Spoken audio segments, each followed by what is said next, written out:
السلام عليكم ورحمة الله وبركاته. دمان غيرت يوتيوب وايد السلامي maanta casharkeena wuxuu ku saabsan yahay sida loo active gareeyo Windows 7ka. Marka hore waxaad ila aragtaan Windows-keyga waxa uu soo qorayo hoos aan u soo dago. Wuxuu ii soo qorayaa 22 days to activate Windows now. Marka hore waxaa baahan tahay inaad soo degsatid Windows Loader. Windows Loader-ka waa lacag laan, goolka waa laga helaa, waa free. markaad soo degsatid kadib waxaad dul tagtaa Windows Loader, kadib waxaad dhahdaa run administration. markaad dhahdid wax yar aan sugno wuu noo soo kacayaa.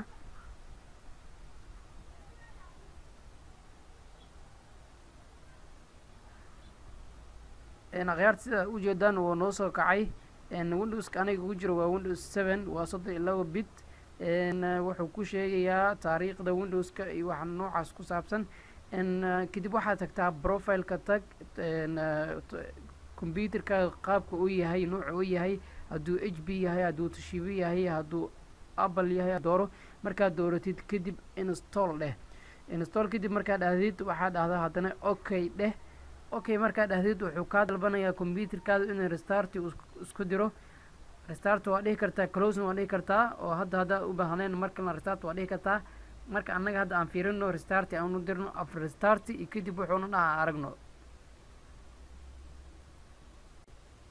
akhyaarta waxaad hadda aragtaan in computerkii restart aan u diray.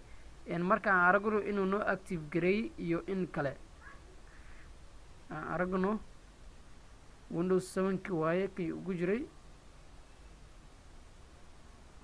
halkan hoos u soo deg.